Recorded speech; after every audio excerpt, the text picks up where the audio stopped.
सर्व किनारपट्टीतल्या कोकणवासियांच्या आणि जिथे जिथे हे वादळ पुढे सरकलं, ज्यांचं ज्यांचं नुकसान झालं, त्या सगळ्यांच्या पाठी खंबीरपणे उभा आहे.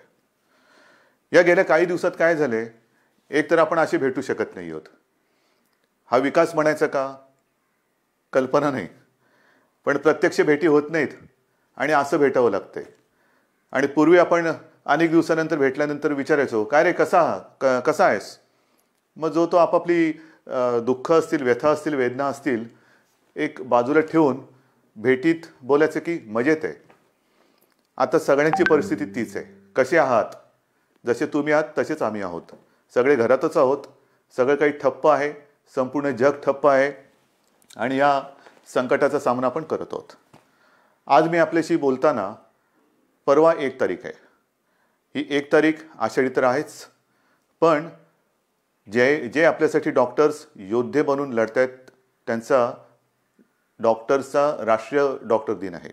त्या सगळ्यांना मी त्यांचं कौतुक करतो, त्यांना धन्यवाद देतो. आणि तुम्ही जी लढाई लढतात आमच्यासाठी, त्याच्यात आम्ही सुद्धा तुमच्यासोबत आहोत. तुमच्यासोबत तुम्हाला आम्ही सहकार्य करतो आहोत आणि करू, हे एक वचन त्यांना देतो. डॉक्टर दिनाबरोबर आपल्या राज्याचे माजी मुख्यमंत्री वसंतराव नाईक, त्यांचाही जन्मदिवस. आणि हा दिवस हा सप्ताहच आपण शेतकरी सप्ताह म्हणून साजरा करतो.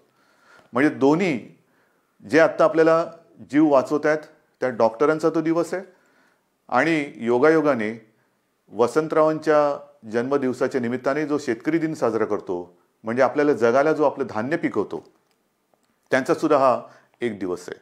म्हणून मी या दोन्ही शेतकऱ्यांना आणि माझ्या डॉक्टर्सना विनम्र नमस्कार करतो आणि आपल्याशी आता बोलतो. साहजिकच आहे, 30 तारखेपर्यंत हा लॉकडाऊन आहे. माननीय पंतप्रधानांनी 30 जूनपर्यंत हा लॉकडाऊन जाहीर केलेला आहे. 30 जून नंतर काय होणार? मी यापूर्वीच आपल्याला सांगितलेलं आहे की आता लॉकडाऊन हा शब्द बाजूला ठेवायचा आणि हळूहळू आपण एक एक गोष्टी, सोयी सुविधा, सेवा ह्या उघडत जाणार.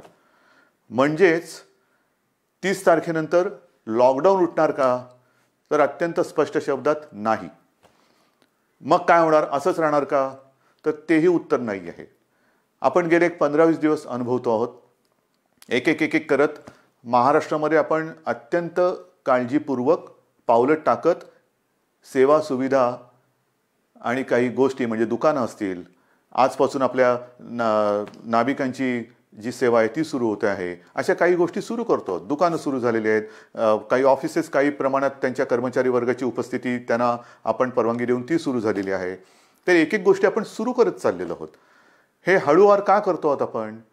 याचं कारण अजूनही संकट नाही टळलेलं. एक गोष्ट नक्की लक्षात ठेवा की आपण जे मिशन बिगिन अगेन किंवा पुनश्च हरिओम म्हणून सुरुवात केलेली आहे, ह्याचा अर्थ धोका टळलेला नाही, पण आपण थोडंसं कात्रीत सापडलेलो आहोत. ज्याला म्हणतात ना, इकडे आड आणि तिकडे विहीर. आपल्याला इथेही पडायचं नाही आणि तिथेही पडायचं नाही. मधोमध बरोबर आपला तोल सांभाळून हे संकट पार पाडायचं आहे. संकटाचा काळ हा पार पाडायचा आहे. आणि म्हणून केवळ आणि केवळ अर्थचक्राला एक गती द्यायला आपण सुरुवात करण्यासाठी म्हणून एक एक गोष्टी आपण उघडत चाललेलो आहोत.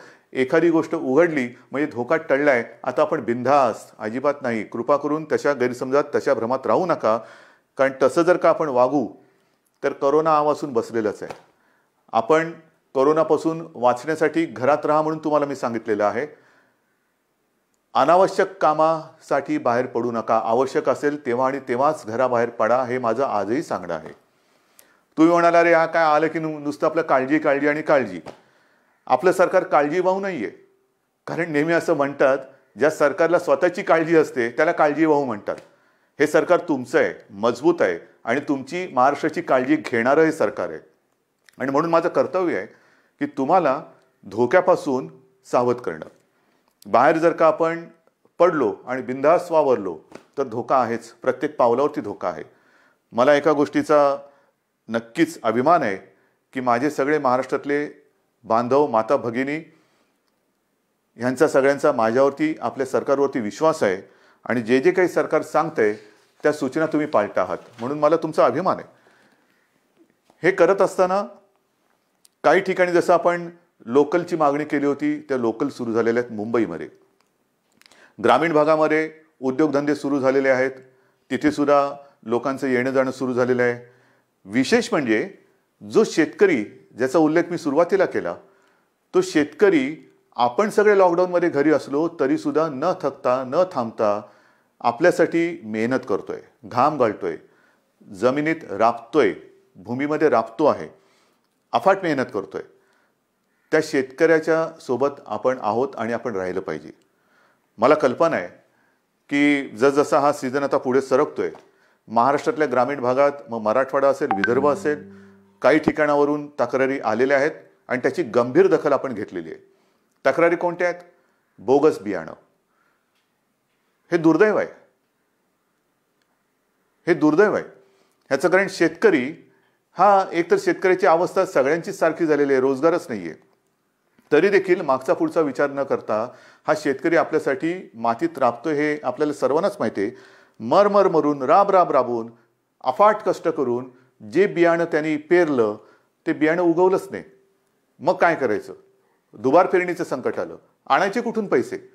एक तर असंही कर्जाचं ओझं जे आपण बऱ्याचशा प्रमाणात उतरवलेलं आहे आणि जे राहिलेलं आहे, जो शेतकरी माझा या कर्जमुक्तीच्या योजनेमधून काही कारणासाठी, म्हणजे जसं मी मागे सांगितलं तुम्हाला की 2 टप्प्यात जे आपण करणार होतो कर्जमुक्ती, त्याच्यातला काही भाग, काही लाख शेतकरी हे नेमकं तिथल्या स्थानिक निवडणुका आल्या, आचारसंहिता सुरू झाली म्हणून ही कर्जमुक्ती तिथली थांबली. त्याच्यानंतर करोनाचं संकट आलं म्हणून ही कर्जमुक्ती थांबली. पण आता आपण ठरवलेलं आहे की लवकरात लवकर हा उरलेला सुद्धा शेतकरी आहे त्याला देखील कर्जमुक्त करायचं. मग हे असं सगळं करून पैसा जमवून तो आपल्यासाठी बियाणं विकत घेतो, पेरतो आणि राबतो आणि बियाणंच उगवलं नाही. पण मी माझ्या शेतकरी दादांना सांगू इच्छितो की तुम्ही काळजी करू नका, हे सरकार तुमचं आहे. ज्यांनी तुम्हाला फसवलेलं आहे ते कायद्याच्या कचाट्यातून सुटणार नाही. त्यांच्यावरती गंभीर गुन्हे दाखल करून त्यांना सजा तर होईलच, पण जे नुकसान तुमचं झालेलं आहे, त्यांनी केलेलं आहे, त्यांच्याकडनं तुम्हाला हे सरकार नुकसान भरपाई सुद्धा मिळून दिल्याशिवाय राहणार नाहीये. काळजी करू नका. हे सरकार म्हणजे असं बेवारशाचा कारभार नाहीये, कोणी यावं आणि माझ्या महाराष्ट्रातल्या जनतेला फसवून जावं, अजिबात नाही चालणार. ज्यांनी शेतकऱ्यांना फसवलेलं आहे त्यांना शिक्षाही होणार, त्यांना शिक्षाही करणार. आणि म्हणून मला असं वाटतं की एक संधपणा जो आपल्यामध्ये आहे तो फार महत्त्वाचा आहे. मला विशेष धन्यवाद आणखीन सर्व धर्मियांना द्यायचे आहेत, सर्व धर्मीय. मग त्याच्यामध्ये माझे हिंदू आलेच, मुस्लिमही आले, ख्रिश्चनही आले, शीख पंथी आले, सगळेच आले. ह्याचं कारण मी मागे आपल्याशी बोललो होतो. साधारणतः शिमगा म्हणजे होळी झाली, शिमगा झाला आणि कोरोनाची बोंबाबोंब सुरू झाली, ती अजूनही कायम आहे. सगळ्यांनी मग तो ईद असेल, मग आपली रामनवमी असेल, आता तर मुख्य म्हणजे आषाढीची वारी, आषाढी एकादशी आता परवा आहे, मी चाललोय. पण सगळ्यांनी आपल्याला एक सामाजिक भान ठेवून हे उत्सव अत्यंत शिस्तबद्ध पद्धतीने, जसं सरकार सांगते तशा पद्धतीने ते आता साजरा, हा शब्द विचित्र आहे पण घरातल्या घरात का होईना साजरा करतात. सगळ्यांनाच धन्यवाद दिले पाहिजेत. आपल्या परंपरा आहेत, आषाढी एकादशीची परंपरा, वारीची परंपरा ही किमान 700-800 वर्षापूर्वीपासूनची आहे. आणि आपल्याशी मी आज बोलताना 2020 साल सुरू आहे. मला 2010चं साल आठवलं. 2010 साली मी पांडुरंगाचं दर्शन घेतलं. कसं घेतलं आपल्याला माहिती आहे. मी हा संपूर्ण वारीचा पाठपुरावा केला, पण मी वारीत प्रत्यक्ष सहभागी न होता हेलिकॉप्टरमधून सहभागी झालो आणि एरियल फोटोग्राफी केली. त्याचं पुस्तकसुद्धा मी आपल्या चरणी तुम्हाला मी सगळ्यांना अर्पण केलेलं आहे. पाहावा विठ्ठल. मी विठ्ठल पाहिला, नक्की पाहिला. मंदिरात जाऊन नाही पाहिला कारण मी हेलिकॉप्टरमध्ये होतो, पण अथांग पसरलेल्या त्या वारकऱ्यांमध्ये मला ते विठ्ठलाचं विश्वरूप दिसलं. माझ्यासारखा भाग्यवान मीच असेन. विश्वरूप ज्याला म्हणतात ते विश्वरूप काय असतं ते विश्वरूप मी त्या वारकऱ्यांच्या रूपात पाहिलं. देहभान हरकून हे वारकरी विठू नामाचा गजर करत चालत असतात. अक्षरशः देहभान हरकलेले असतात. म्हणजे कशाचं काही त्यांना सगळं जग आजूबाजूला आहे नाही, बस विठू माऊली विठू नामाचा गजर करत ते चालत असतात. ही गेल्या अनेक वर्षाची परंपरा. अनेक ठिकाणावरनं संत महात्म्यांच्या पालख्या तिकडे येतात आणि मग ते रिंगणं होतात. मध्ये मग ते इंदापूरचं रिंगण असेल, वाखरीचं रिंगण असेल, ते घोडे धावतात. हे सगळं अप्रूप हे केवळ आपल्या देशातच होऊ शकतं. पण त्या सगळ्या वारकऱ्यांनी सुद्धा संयम दाखवला. जे सरकार म्हणेल ते, हे असे असे नागरिक कुठे सापडणार तुम्हाला? आणि त्या वारकऱ्यांना सांगतोय की नाईलाज म्हणून आपल्याला यावेळेला तो सगळा वारीचा सोहळा हा आटोपशीर करावा लागला, पण मी आपल्या वतीने आपल्या विठुरायाला साकडं घालायला जाणार आहे, नक्की जाणार. विठुरायाला मी साकडं घालणार की विठुराया हे काय आहे, कोणते दिवस आहेत, कशी दिवस आहेत, कशी परिस्थिती आहे, हे तुझे लाखो करोडो भक्त आज तुझ्या दर्शनाविना घरातल्या घरात आहेत. आणि का तरी अशी विचित्र परिस्थिती आलेली आहे. तुझे चमत्कार आम्ही अनेक ऐकलेत, आम्ही तुमचे चमत्कार अनेक चित्रपटातून पाहिलेत, पण आता हा चमत्कार आम्हाला दाखव आणि हे करोनाचं संकट लवकरात लवकर नष्ट करून केवळ माझा महाराष्ट्रच नाही तर संपूर्ण जगाला पुन्हा एकदा सुखाचे, समृद्धीचे आणि निरोगी आयुष्याचे दिवस दाखव. हे साकडं घालायला मी जाणार आहे. वारकऱ्यानो, आशीर्वाद, तुमचे आशीर्वाद माझ्या पाठी असू द्या की ते आशीर्वाद घेऊन मी विठुरायाचे आशीर्वाद घ्यायला जाईन. आणि मला खात्री आहे तुम्ही जर मागे उभे राहिलात ना तर आपली विठू माऊली सुद्धा त्या माझ्या साकड्याला यश दिल्याशिवाय राहणार नाही. तुमचे आशीर्वाद मी आज मागतोय. मी आषाढी एकादशीला तुमच्या सगळ्यांचा प्रतिनिधी, मुख्यमंत्री म्हणून नाही, तो मान बहुमान वेगळा, पण मी तुमचा प्रतिनिधी म्हणून मी जातो आहे. जेव्हा तिथे मी पोहोचेन तेव्हा मी तुमचा प्रतिनिधी, वारकरी म्हणून मी तिथे पोहोचणार आहे. म्हणून मला तुमचे आशीर्वाद पाहिजेत. आषाढीची ही उद्याची आषाढी, परवाची आषाढी एकादशी येते, त्याच्यानंतर दहीहंडी येते. दहीहंडीच्या मंडळानं सुद्धा मला खास धन्यवाद द्यायचे. कोणीही माझ्याशी बोलायला आलं नाही, कोणी कोणाशी चर्चा केली नाही, पण एक सामाजिक भान ठेवून त्यांनी स्वतःहून दहीहंडीचा उत्सव हा रद्द केला.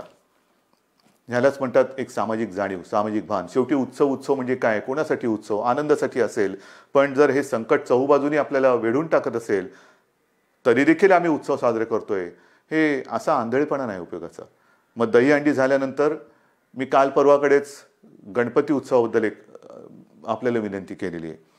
कारण जसं वारीची परंपरा आहे, दहीहंडी आपल्याकडे साजरा होतोय, मग गणपती बाप्पा येणार, मग नवरात्री येणार, मग दिवाळी येणार, त्याच्यामध्ये ईद येणार, मग आपल्या मुंबईमध्ये माउंट मेरीची यात्रा येणार. हे सगळे सणवार, हे सगळ्या धर्मियांचे हे आता येणार. पण त्याच्यामध्ये जर का आपण आपलं सामाजिक भान पाळलं नाही तर ज्या संकटाशी आपण लढतो आहोत त्या संकटाला आपण आपला दरवाजा उघडा करून देतो आहोत. म्हणून मी गणपती उत्सवात सगळ्यांना विनंती केलेली आहे.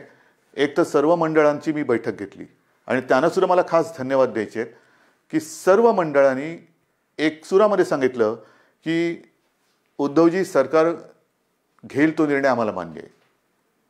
तुम्हाला सुद्धा मी मनापासून नमस्कार करतोय आणि गणरायाला सुद्धा हेच जे विठुरायाच्या चरणी मी प्रार्थना करतोय, आपण जो निर्णय घेतलाय की यावेळेला एक सामाजिक भान ठेवून हा उत्सव साजरा करूया. मी सर्वांना विनंती केलेली आहे की जिथे जिथे सार्वजनिक गणेशोत्सव होतात, मुंबई, पुणे, सर्वत्र राज्यभर होतात. मग काय मूर्त्या 15-15, 20-20 फूट असतात, 22 फूट, 23 फूट. नाही, आता ही परिस्थिती तशी नाही आहे. सर्वांनी थोडा संयम ठेवा. आणि मूर्तीची उंची जास्तीत जास्त मी 4 फूट सांगितलेली आहे. का 4 फूट सांगितली तर मूर्ती हलवताना सुद्धा जास्त लोक एकमेकाच्या जवळ येता कामा नयेत. विसर्जनाची सुद्धा आगमनाची मिरवणूक नाही, विसर्जनाची मिरवणूक नाही. मग गणेशोत्सव साजरा कसा करायचा अजून थोडा अवधी आहे. आपण चर्चा करून त्याच्यातनं सुद्धा हा नेमका कसा करायचा त्याच्यावरती मार्ग काढू. कारण आपण परंपरा जपणारी माणसं आहोत. ज्या लोकमान्यांनी त्या काळात, स्वातंत्र्यपूर्व काळामध्ये घरातला गणपती त्यांनी बाहेर आणला, कारण स्वराज्य, त्याच्यासाठी लोक एकत्र आली पाहिजेत. म्हणजे त्यांनी सणांची चळवळ केली. आपण चळवळीचा वारसा घेऊन पुढे जायचं आहे. त्या चळवळीमध्ये सगळी लोक एकत्र आली, एकोपा वाढला. आता सुद्धा तो एकोपा कायम आहे. मग हा एकोपा चळवळीसाठी पुढे न्यायचा असेल तर आपण आपला महाराष्ट्र विघ्नहर्त्याचं आगमन होते, मग त्याचे आशीर्वाद घेऊन त्याच्या साक्षीने विघ्नमुक्त करू शकतो का, कोरोनामुक्त करू शकतो का, हे आपल्याला बघायला पाहिजे. आणि करू शकतो. जर का आपण ठरवलं तर आपण नक्की करू शकतो. आरोग्यविषयक जर का आपण शिबिरे घ्यायचं ठरवलं, मध्ये मी जसं आपल्याला सांगितलं की रक्ताचा तुटवडा आल्यानंतर रक्तपुरवठा किंवा रक्ताचा साठा कमी होता, तेव्हा मी 2 वेळा आवाहन केलं की रक्तदान करा. मी आवाहन करण्याचा अवकाश, चहूबाजूने रक्तदाते पुढे आले आणि ती जी काय आपली टंचाई होती ती दूर झाली. रक्तदान करा म्हटलं तर रक्तदान केलं, कारण आपण गणपतीचे अंधभक्त नाहीत तर जागरूक भक्त आहोत. आणि त्याच्यासाठी मला असं वाटतं की आरोग्यविषयक काय खबरदारी घेता येईल, काय जागरूकता आणता येईल, काय करता येईल, या सगळ्या गोष्टी आपण हळूहळू सांगत जाऊ. तूर्त मी आपल्याला मूर्तीची एक कल्पना दिलेली आहे. रक्तदानाबद्दल मी जेव्हा बोललो तेव्हा आणखीन एका विषयाबद्दल मला आपल्याशी बोलायला पाहिजे, आणि तो विषय आहे रक्तदानाशी निगडीत, तो म्हणजे प्लाझ्मा थेरपी. आपल्याला कल्पना आहे की साधारणतः मार्चपासून हे कोरोनाचं संकट आपल्यासमोर आल्यानंतर त्या संकटाची आपण जे हातात शस्त्र मिळेल ते शस्त्र घेऊन लढतो आहोत. मग लॉकडाऊन असेल, लॉकडाऊन, ट्रॅकिंग ट्रेसिंग असेल तेही करतो आहोत, चाचण्या वाढवतो आहोत, चाचण्या वाढवल्यानंतर उपचार पद्धती. आणि मी नक्की सांगेन, अभिमानाने सांगेन की आपला महाराष्ट्र, आपली मुंबई, जे आपले डॉक्टर्स आहेत, जो आपला टास्क फोर्स आहे, उपचाराच्या बाबतीमध्ये जगाच्या बरोबरीने आपण चाललेलो आहोत. कुठेही एक सूतभर सुद्धा जगाच्या पाठी आपण नाही. चहूबाजूला आपली नजर आहे, कोणत्या देशात काय चालले, या देशात काय चालले, कोणते उपचार होत आहेत, कोणते औषधे होत आहेत. म्हणजे गेल्या आठवड्यामध्ये सहज मी बसलो असताना मला मेसेज आले. BBC मध्ये एक बातमी होती, ब्रेक थ्रू डेक्सामेथाझॉन हे नवीन औषध सापडलं.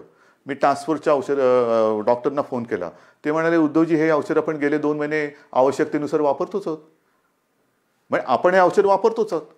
मग प्लाझ्मा थेरपी सुद्धा आपण साधारणतः मार्च एप्रिलपासून सुरू केलेली आहे. पण आज मला अभिमानाने एक गोष्ट सांगावीशी वाटते की सुरुवातीला आपल्याकडे 1-2 ठिकाणीच प्लाझ्मा थेरपी आपण वापरत होतो. आजपर्यंत साधारणतः असं धरा की 10 जणांवरती आपण उपचार केले असतील तर जवळपास 9 जण त्याच्यात बरे झालेत, 7 जण तर जवळपास बरे होऊन घरी पण गेलेले आहेत. म्हणजे प्लाझ्मा थेरपी सुद्धा उपयोगी पडते. आणि त्याच्यासाठी उद्याच एका गोष्टीचं आपण लोकार्पण करतो आहोत. जे करतो आहोत ते तळमळीने करतो आहोत, मनापासून करतो आहोत, आणि आवश्यकतेपेक्षाही थोडं जास्त करण्याचा आपला प्रयत्न आहे. आणि उद्या आपण एक गोष्ट अशी करतो की कदाचित शब्द वापरतोय, कदाचित देशातलं सगळ्यात मोठं प्लाझ्मा थेरपी देणारं आपलं राज्य ठरेल, प्लाझ्मा थेरपीचा वापर करणारं आपलं राज्य ठरेल. कारण आपण ही केंद्र वाढवतो आहोत. पहिल्यांदा 2 होती, त्याचा विस्तार आपण करतो आहोत. उद्या कदाचित देशातलं सगळ्यात प्लाझ्मा थेरपीचा वापर करणारं पहिलं राज्य ठरेल आपलं. पण हे सुविधा झाल्या. मला जे खास करून ज्यांना कोरोना होऊन जे सुखरूप बरे होऊन घरी गेलेत त्यांना एक विनंती करायची. रक्तदान हे कसं, एक रक्तदान कोणी करू शकतो, पण प्लाझ्मा कोणाचा वापरू शकतो? रक्तगटाप्रमाणे तर तो वापरावा लागतोच.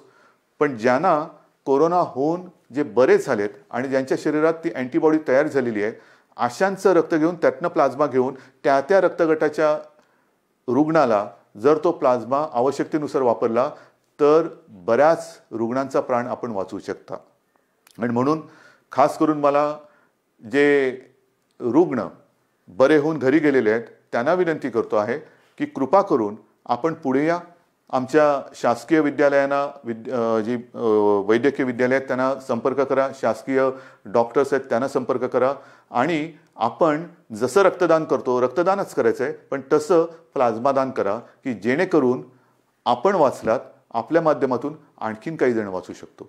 ह्यालाच तर आपण एकत्रितपणा म्हणतो, ह्यालाच तर आपण एकजूट म्हणतो. आणि ती आपल्या रक्तामध्ये आहे. आणि ती मी मागेही म्हटलं होतं, लढणं हे आपल्या रक्तात आहे. आणि जेव्हा रक्ताचा तुटवडा होता तेव्हा रक्तदान करून हा लढाऊपणा आपण सिद्ध केलाय. आता हा पुन्हा एकदा सिद्ध करण्याची नव्हे, पण त्याच्या आवश्यकतेनुसार वापर करण्याची गरज आहे. बांधवांनो आणि माता भगिनींनो, एक गोष्ट नक्की आहे की जसं मी औषधाच्या बाबतीत तुम्हाला सांगितलं की कोणत्याही औषधाच्या बाबतीत आपण पाठी नाही आहे. सुरुवातीपासून जी औषधं आपल्याला वाटतात की वापरली पाहिजेत, म्हणजे आता सगळीकडे रेमडेसिवीर कितीला मिळणार, रेमडेसिवीर मिळणार की नाही, रेमडेसिवीरची किंमत काय होणार, मग फॅव्हिपिरावीर, म्हणजे जशी जशी नावं येतात तसं त्याचा बोलबाला होतो. पहिला होता तो एससीक्यू हायड्रॉक्सिक्लोरोक्विन, मग त्याचा एक हे झाला. ते आपण वापरतोय, आवश्यकतेनुसार वापरतोय. रेमडेसिवीर वापरतो आहोत, टॉझिलिझुमॅब वापरतो आहोत, आयव्हरमेक्टिन वापरतो आहोत, डॉक्सी वापरतो आहोत. तुम्ही नाव सांगा, ती सगळी औषधं आपण इकडे वापरतो.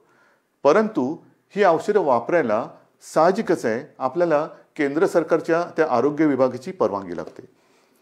आणि मला एक गोष्ट आपल्याला सांगायची आहे, साधारणतः एप्रिल शेवट किंवा मे असेल, मेची सुरुवात किंवा पहिला मध्ये असेल, आपण ह्या औषधाच्या उपलब्धतेसाठी पाठपुरावा सुरू केला, रेमडेसिवीर आणि फॅव्हिपिरावीर. कारण तिथून परवानगी घ्यावी लागते. मग त्याच्यानंतर एका रुग्णांच्या ग्रुपवरती त्याची टेस्ट घ्यावी लागते. ती यशस्वी झाल्यानंतर मग तिथून परवानगी मिळाल्यानंतर मोठ्या प्रमाणात आवश्यकतेनुसार त्याचा वापर करावा लागतो. आता गेल्या आठवड्यामध्ये ह्याची परवानगी आपल्याला मिळालेली आहे, रेमडेसिवीर आणि फॅव्हिपिरावीर. येत्या काही दिवसात याचा पुरेसा साठा हा आपल्याला उपलब्ध होईल. किमतीची पर्वा करू नका. शासकीय आणि निमशासकीय रुग्णालयामध्ये मी तर म्हणतोय की रेमडेसिवीर आणि ही औषधं आपण मोफत उपलब्ध करून देण्याच्या विचारामध्ये आहोत. पण पहिली गोष्ट ही उपलब्ध होत आहेत आता, म्हणजे कोणी काळजी करण्याचं कारण नाही आहे. कसं मिळणार आता आहे, अजून एक थोडे दिवस आपल्याला त्याच्या साठ्याबद्दल किंवा उपलब्धतेबद्दल आपण प्रयत्न करून ती उपलब्ध करून देतो आहोत. पण एकदा का हा साठा आपल्याकडे किंवा ज्याला म्हणतो ना पुरवठा व्हायला लागला की त्याचा कुठे मी तुटवडा पडू देणार नाही, ही तुम्हाला मी खात्री देतोय. रुग्णांची संख्या वाढणार. तुम्ही म्हणणार वाढणार म्हणजे काय? नाही, तसं नाही आहे. ह्याला दोन गोष्टी आहेत. आपण अर्थचक्राला गती देण्यासाठी काही गोष्टी हळूहळू मिशन बिगिन अगेन म्हणून सुरुवात केलेली आहे. ये जा वाढली, भेटणं वाढलं, संपर्क वाढला, आणि तो संपर्क वाढल्यानंतर साहजिकच आहे रुग्णांची संख्या ही सुद्धा वाढत चाललेली आहे. पण ही रुग्णांची संख्या वाढत असताना आपण टेस्टची संख्या सुद्धा वाढवतो आहोत आणि ती वाढवलेली आहे. म्हणून आता रुग्ण येण्याची वाट न बघता आपण व्हायरस पोचायच्या आत तिकडे पोहोचण्याचा प्रयत्न करतोय. चेस द व्हायरस ही एक नवीन संकल्पना मुंबईत सुरू केली, ती संपूर्ण राज्यभर आता आपण राबवत आहोत. Chase the virus. आणि त्याच्यासाठी रुग्णांची संख्या जरी वाढत असली तरी आपल्याकडे आरोग्य सुविधाही आपण वाढवत आहोत. औषधांची सुद्धा कुठेही टंचाई होणार नाही. औषधोपचार ते सुद्धा वाढवत आहोत. पण या निमित्ताने मला पुन्हा एकदा काही डॉक्टर्स जे आहेत, ज्येष्ठ डॉक्टर्स, मी समजू शकतो प्रत्येकाला जीवाची काळजी असतेच, पण काही ज्येष्ठ डॉक्टर्स जे 55-60च्या वरती आहेत पण अनुभव आहे त्यांना, 55-60च्या वरती आहेत आणि ज्याला आपण म्हणतो की हाय रिस्क, म्हणजे ह्या डॉक्टर्सना सुद्धा त्यांना सुद्धा सकाळ दुपार संध्याकाळ रात्र 24 तास ही रुग्णांची काळजी आहेच. तर त्यांना सुद्धा इतर काही व्याधी किंवा विकार आहेत, म्हणजे डायबिटीज असतील, किडनीचे विकार असतील, समजा दुसऱ्या काही आणखीन गोष्टी असतील, तर ते सुद्धा थोडेसे घाबरून हॉस्पिटलमध्ये जात नाही आहेत. मी त्यांना नम्रपणाने विनंती करतोय की आपण काळजी करू नका. एक काळ असाही होता की सगळीकडे पीपीई किट मिळत नाही, N95 मास्क मिळत नाही. आता या सगळ्याचा पुरवठा आपल्याकडे मुबलक आहे, साठा मुबलक आहे. काही काळजी करू नका. तुमच्या पाठी सरकार आहे. जे तुमच्या सुरक्षेसाठी आवश्यक आहे ती संपूर्ण खबरदारी घेण्याची तयारी सरकारची आहे. कारण आपण कोविड योद्धा म्हणायचं आणि त्याला बिना शस्त्रांनी पाठवायचं असं अजिबात होणार नाही. पण आज आपली गरज आहे, महाराष्ट्राला गरज आहे, आपल्या अनुभवाची गरज आहे. कारण अनेक ठिकाणी आपण ज्येष्ठ डॉक्टरांची एक अनुपस्थिती हे अनुभवतो आहोत. म्हणून मी सगळ्यांना विनंती करतोय की आपण जिथे जिथे असाल, हॉस्पिटलमधले असाल हॉस्पिटलमध्ये जा, खाजगी आपले दवाखाने क्लिनिक असतील कृपया सुरू करा. ज्या गोष्टीची आपल्याला उपकरणांची आवश्यकता असेल ती सरकारकडून आपल्याला दिली जाईल. तुम्ही त्याच्यात अजिबात काळजी करू नका. तुम्हाला जे पाहिजे ते पुन्हा मिळेल, ते पूर्ण मिळेल. अशा पद्धतीने आपण एका बाजूला आरोग्य सुविधा वाढवत चाललेलो आहोत, एका बाजूला टेस्टची संख्या वाढवत चाललेलो आहोत, टेस्टची केंद्र वाढवत चाललेलो आहोत. आता तर काही अँटीबॉडी आणि अँटीजेन टेस्ट करण्याचे रॅपिड किट येत आहेत, तेही मोठ्या प्रमाणावरती आपण घेतो आहोत की ज्याचा एक प्राथमिक जो आपल्याला गाईड करू शकतो, मार्गदर्शक ठरू शकतो की कोणाला हा कोरोना होऊन गेला आहे का, त्याच्याबद्दल एक माहिती मिळते आणि साधारणतः निगेटिव्ह पॉझिटिव्ह ह्याच्याबद्दल एक गाईडलाईन मिळते आणि मग आपण त्या पद्धतीने त्याला वेगळं करून उपचार सुरू करू शकतो. तर ह्याही टेस्ट आपण करतो आहोत. ह्याचं कारण असं की आता पावसाळा सुरू झालेला आहे. पावसाळा सुरू झाल्यानंतर नवीन अंकुर येतात, कोंब येतात, पालवी फुटते, हिरवगार होतं, सगळं हिरवे गार गालीचे सगळीकडे पसरलेले दिसतात. फार सुखद असं दृश्य असतं. पावसाळा जसं एक नवीन जीवन घेऊन येतो तसंच प्रत्येक ऋतू हा त्याचे काही चांगले आणि काही विचित्र गोष्टी घेऊन येत असतो. पाऊस म्हटल्यानंतर ह्या 2-3 बैठका गेल्या काही दिवसात झालेल्या, त्याच्या आधी झालेलं, जसं निसर्ग चक्रीवादळ आलं त्याच्या तयारीची बैठक, जास्त पाऊस पडणार आहे का, मग कुठल्या भागात पडणार आहे, पूर येऊ शकतो का, त्याची तयारीची बैठक. म्हणजे पाऊस आला, आनंद हा घेऊन येतो, नवजीवन घेऊन येतो, पण कुठेतरी नैसर्गिक आपत्ती घेऊन येतो. पूर आला नाही तरी काही ठिकाणी अतिवृष्टीमुळे इतर रोगराई येते. मग त्याच्यात मलेरिया आला, डेंग्यू आला, लेप्टो आला, डायरिया आला, सर्दी खोकला आला, आणि त्याच्यासोबत कोरोना आहे. मग काय करणार, ह्याची सुद्धा तयारी आपली सुरू आहे. पण मला आपल्याला खास करून शहरी भागात राहणारी जी लोक आहेत त्यांना सांगायचं, मग मुंबई, पुणे, नाशिक, सगळीकडे, संभाजीनगर आहे, नागपूर आहे, सगळीकडेच, की या वेळेला आपले सगळे कर्मचारी ह्या कोरोनाच्या लढाईमध्ये आहेत. अफाट मेहनत करतात, साफसफाई करतात, नालेसफाई होते, सगळं साफसफाई होते. पण आता थोडी स्वतःची काळजी, मी 1-2 वर्षापूर्वी सुद्धा, किंवा मला असं वाटतं तेही त्याला 7-8 वर्ष झाली असतील, विशेषतः तेव्हा मुंबईपुरतं मी बघत होतो. आता तर माझा महाराष्ट्र, तुम्ही सगळे माझे सोबती आहात, मला संपूर्ण महाराष्ट्र बघायचं आहे. सांगण्याची गोष्ट काय की हे जे दिवस असतात ते मलेरिया आणि डेंग्यूचे असतात. आणि हा डेंग्यू असा विचित्र आहे की एक कोका कोल्याच्या बाटलीचं बुच असं उपडं पडलेलं असेल आणि त्याच्यात तेवढं बुचभर जरी पाणी असलं तरी त्याच्यात सुद्धा डेंग्यूच्या आळ्या होऊ शकतात. अंड कुठे अर्धवट पडलेलं, फुटून पडलेलं आहे, टायर पडलेले असतात, हे फार धोकादायक. त्याच्यानंतर प्लास्टिकचं कवर असतं, त्याच्यात ते थोडेसे असे खळगे तयार होतात, त्याच्यात पाणी साठतं. नारळाच्या त्या काय त्याला म्हणतात, कवट्या, त्याच्यात पाणी साठतं. झाडांच्या फांद्या तुटून ढोल्या तयार झाल्या असतात, त्याच्यात पाणी साठतं आणि त्याच्यात सुद्धा डेंग्यू होऊ शकतं. तर आपल्याला आपला परिसर स्वच्छ ठेवायचा आहे, कुठेही पाणी साठू देऊ नका. एअर कंडिशनच्या खाली, त्याच्यानंतर फ्लॉवर पॉटमध्ये, अनेक घरामध्ये फेंगशुई त्याच्यासाठी जे काय झाडं लावली जातात त्याच्यामध्ये पाणी असतं, त्याच्यात डेंग्यूच्या आळ्या होऊ शकतात. तर ह्या सगळ्या गोष्टींपासून आता आपल्याला खबरदारी घ्यायला पाहिजे, कारण एका मागोमाग एक संकटाची मालिका ही आपल्याला आता तोडायलाच पाहिजे. मी तुम्हाला ह्या सगळ्या काळज्या घ्यायला सांगतोय, कारण एक आपुलकीने सांगतोय, प्रेमाने सांगतोय की काय करावं, काय करू नये. आज सुद्धा मी जेव्हा बघतोय की अनेक ठिकाणी, मुंबईत असो, शहरात असो, पुण्यात असो, ग्रामीण भागात असो, काही ठिकाणी अरे आता झालं सगळं, नाही झालेलं काही नाहीये. भाजीवाले बसलेत, तिकडे सुद्धा गर्दी होते, तोंडावरती मास्क नाही, हात कुठेही लावतायत, चेहऱ्याला हात लागतायत. आपणहून कोविडला बळी पडू नका. ह्या ज्या प्राथमिक ज्या काही गोष्टी आहेत ना, ह्या जर का आपण पाळल्या, म्हणजे बाहेर फिरताना तोंडावरती मास्क लावणं, एकमेकांपासून अंतर ठेवणं. मी सुरुवातीला सांगितलं होतं की मॉर्निंग वॉकला आपण परवानगी दिलेली आहे, सकाळचा व्यायाम करायला परवानगी दिलेली आहे. तो आरोग्यासाठी दिलेली आहे, आरोग्य सुदृढ व्हावं म्हणून दिलेले आहे, आजाराला बळी पडण्यासाठी नाहीये. तर ह्या काही गोष्टी ह्या आपल्याला पाळाव्या लागतील.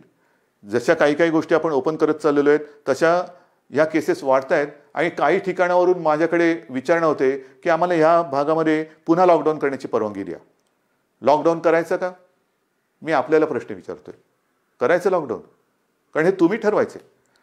जर गरज नसताना बाहेर पडलात आणि गर्दी केली आणि केसेस वाढायला लागल्या तर पुन्हा येरे माझ्या मागल्या. मग एक गोष्टी आपण पुढे पाऊल टाकताना पुन्हा मागे नाही यायचं आता. म्हणून लॉकडाऊन करायचं की नाही ह्याचा निर्णय आता मी तुमच्यावर सोपवतोय. जर मला असं वाटलं की गर्दी वाढते, केसेस वाढत आहेत, तर मी प्रशासनाला सांगितलेलं आहे की अशा ठिकाणी जर का आवश्यकता वाटली, शक्यतो नको पण आवश्यकता वाटली तर मग पहिल्यासारखा लॉकडाऊन करण्याची गरज तिकडे पडू शकते. कारण कोरोना हा व्हायरस वस्त्या, एक वस्ती, जसं काही ठिकाणी तो शिखरावरती पोचला, खाली आला, पण वस्ती बदलली. काही ठिकाणी जिकडे अजून प्रादुर्भाव नाहीये तिकडे सुद्धा गाफील राहून नाही चालणार. तर ह्या अशा काही काळज्या घेऊन आपल्याला ह्या पुढच्या काळाची वाटचाल करायची. दरम्यान मी तुम्हाला सांगितलं की शेतकऱ्यांसाठी सुद्धा कर्जमुक्तीची योजना जी थोडी काही भागात अपूर्ण राहिली ती आपण पूर्ण करतोय. बोगस बियाण्यामुळे फसले गेलेले शेतकरी त्यांच्या पाठीशी आपण उभे राहतो. आता 30 जूनला प्रधानमंत्री गरीब कल्याण योजना ह्याच्यामध्ये खास करून जे भगवं रेशन कार्ड ह्यांना अन्नधान्य देण्याची जी योजना आहे तिची मुदत संपते. बिना रेशन कार्ड म्हणजे ज्यांच्याकडे रेशन कार्ड नाही त्यांना अन्नधान्य देण्याची योजना संपते. मी गेल्या 8-10-15 दिवसापूर्वी जेव्हा प्रधानमंत्र्यांची व्हिडिओ कॉन्फरन्स होती तेव्हा स्वतः ही मागणी केलेली आहे की 30 तारखेला ही मुदत संपते, धान्य देण्याची मुदत संपते आहे, कृपा करून आणखीन 3 महिन्यासाठी आम्हाला वाढवून द्या. कारण अजूनही हे संकट गेलेलं नाही, उलट केसेस वाढत आहेत. त्याच्यामुळे ही भगवं रेशन कार्ड असेल किंवा ज्यांच्याकडे रेशन कार्ड नाही यांना धान्य देण्याची जी काही योजना आहे प्रधानमंत्री गरीब कल्याण योजना, ती आणखीन आम्हाला 3 महिने वाढून द्या, हे मी पंतप्रधानांकडे सांगितलेलं आहे. मला खात्री आहे की त्यांना सुद्धा व्यवस्थित सगळ्याची कल्पना आहे आणि ही कल्पना असल्यानंतर लवकरात लवकर आपल्याला त्याच्याबद्दल परवानगी मिळेल ही मला खात्री आहे. हे सगळं झालं चित्र हे आरोग्यविषयक. अर्थचक्राच्या बाबतीमध्ये आपण खचून गेलेलो नाही आहोत. मला एका गोष्टीचा अजून एक अभिमान आहे, नक्कीच आहे, की गेल्या 15 दिवसात महाराष्ट्राने जवळपास 16,000 कोटींचे सामंजस्य करार काही विदेशी कंपन्यांसोबत केलेले आहेत. 16,000 कोटी ही एक फार आपली जमेची बाजू आहे. म्हणजे या संकटामध्ये सुद्धा आपला महाराष्ट्र हा विविध गुंतवणूकदारांना आणि उद्योजकांना आपला वाटतोय, हे फार महत्त्वाचं आहे. येत आहेत या गुंतवणूकदारांना कुठे आपण दरवाजे बंद ठेवलेले नाही आहेत. या माझ्या महाराष्ट्रात या, माझ्या विदर्भात या, माझ्या मराठवाड्यात या, माझ्या कोकणात या, माझ्या उत्तर महाराष्ट्रात या, पश्चिम महाराष्ट्रामध्ये या, जिथे तुम्ही म्हणाल तिथे तुम्ही या. जे जे काय तुम्ही कराल तुम्ही जरूर करा. तुमच्यासाठी आमच्या महाराष्ट्राची, देशाची आणि महाराष्ट्राची दारं उघडी आहेत. आल्यानंतर साहजिकच आहे अर्थचक्राला गती मिळाली पाहिजे, माझ्या स्थानिक भूमिपुत्रांना नोकऱ्या मिळाल्या पाहिजेत, रोजगार मिळाला पाहिजे. या सगळ्या गोष्टींसाठी आपण नुसतं कोरोना एके कोरोना करत नाही बसलेलो आहोत. इतर सुद्धा काही ज्या गोष्टी आहेत, ज्या उद्योगधंद्याच्या बाबतीत असतील, विकास कामाच्या बाबतीत असतील, याही गोष्टी, याही आघाड्यांवरती आपण ती ऑफिसेस लॉकडाऊनमध्ये ठेवलेली नाहीत. आपला संपर्क सुरू आहे. सगळ्यांना आपण संपर्क करतो आहोत, त्यांच्या आवश्यकता समजून घेतो आहोत, आपण त्यांना काय देऊ शकतो त्याच्यावरती विचार करतो आहोत. काही अटी तटी शर्ती मी आल्यानंतर असं काही जणांना होतं, नको तो बाबा महाराष्ट्र, आम्ही चाललो परत. तसं नाही आहे. तुम्ही सांगा काय काय आम्ही करू शकतो, हे आम्ही करू शकतो, ते तुम्हाला मान्य असेल जरूर या. एकदा आलात की तुम्हाला कुठेही आडकाठी केली जाणार नाही. या पद्धतीने आपण जातो आहोत. मग ते पर्यटनाच्या बाबतीत असेल, उद्योगधंद्याच्या बाबतीत असेल, चहूबाजूनी आपण आपले प्रयत्न सुरू आहेत. याचं कारण असं की आपल्याला सर्वांना कल्पना आहे की आपलं अर्थसंकल्पीय अधिवेशन सुरू होतं. अर्थसंकल्प मांडला काय, नवीन स्वप्न घेऊन आम्ही तुमच्यासमोर आलो काय आणि अचानक हे संकट आल्यानंतर तेही अधिवेशन आपल्याला आवर्त घ्यावं लागलं. ती अशी सगळी परिस्थिती आहे. ह्या परिस्थितीचा मुकाबला करतो आहे.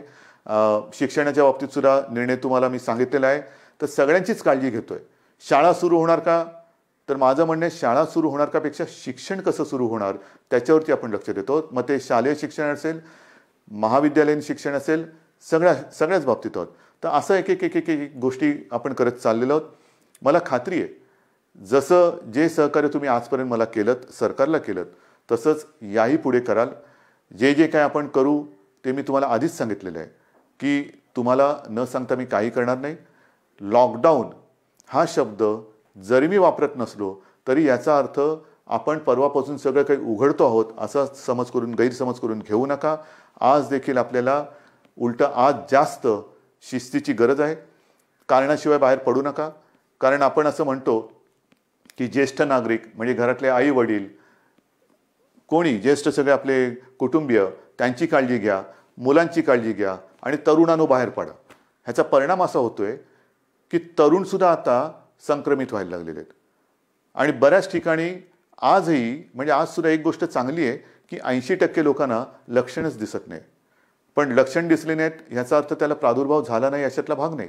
मग तो लक्षणं न दिसणारा तरुण घरात इतरांना त्याचा संपर्क झाला तर तो एक प्रादुर्भाव होऊ शकतो. म्हणून ह्या सगळ्या गोष्टी आपल्याला खूप काळजीपूर्वक करायच्या आहेत. बाहेर पडलात तोंडावरती मास्क पाहिजे, हात सतत धुत राहिलं पाहिजे, सॅनिटायझर वापरायला पाहिजे, साबणाने हात धुवायला पाहिजे. ह्या सगळ्या गोष्टी ह्या अजूनही आपल्याला काही काळ पाळाव्याच लागतील. कारण ह्या केवळ आणि केवळ आपल्या म्हणजे तुमच्या भल्यासाठी आणि आपल्या कुटुंबियांसाठी. आणि दुसरी गोष्ट अशी की मगाशी मी जे डॉक्टर्सना विनंती केली ती एवढ्यासाठी की ज्येष्ठ डॉक्टर्सना मी विनंती केली की आपण स्वतः जाणीवपूर्वक जातीने लक्ष द्या. कारण ही साथ विचित्र आहे. कारण तो रुग्ण त्याचे कुटुंबीय तुमच्या ताब्यात देत असतात. ते कुटुंबीय त्याला भेटू शकत नाहीत. पण केवळ आणि केवळ तुमच्या भरोश्यावरती घरातली प्रिय व्यक्ती ही तुमच्या ताब्यात ते सोपवत असतात. तर त्यांच्याकडे आपण आपुलकीने प्रेमाने लक्ष द्या. आपण कुटुंबीय आपल्या कुटुंबातला म्हणून त्यांच्याकडे बघा. एक ही जर का आपली जवळीक साधली गेली ना, तर माझं मत आहे की कोरोना वगैरे असंच निघून जाईल. तर हा जो काही दुरावा थोडा राहिला असेल भीतीपोटी, ती भीती तुम्ही सरकारवरती सोपवा. तुम्हाला काय उपकरणं पाहिजे ती सांगा, सरकार तुम्हाला देईन. पण आता ह्या अंतिम टप्प्यात आपल्याला हे युद्ध अर्धवट सोडून चालणार नाही. इथपर्यंत आपण लढत लढत आलेलो आहोत. आता जर का आपण गाफील राहिलो तर मग पुढे आपण जाऊ शकत नाही. अजूनही संकट टळलेलं नाही, धोका टळलेला नाही. पण हा धोका पत्करून जे जे करता येणं शक्य असेल त्या त्या गोष्टी आपण हळुवारपणाने उघडत चाललेलो आहोत. लॉकडाऊन पुन्हा करण्याची वेळ येऊ नये आणि त्याच्यासाठी आपलं सहकार्य जसं आजपर्यंत सरकारला मिळालं तसंच ते यापुढे सुद्धा मिळेल अशीच अपेक्षा आणि विश्वास व्यक्त करून मी आपली रजा घेतो. जय हिंद, जय महाराष्ट्र.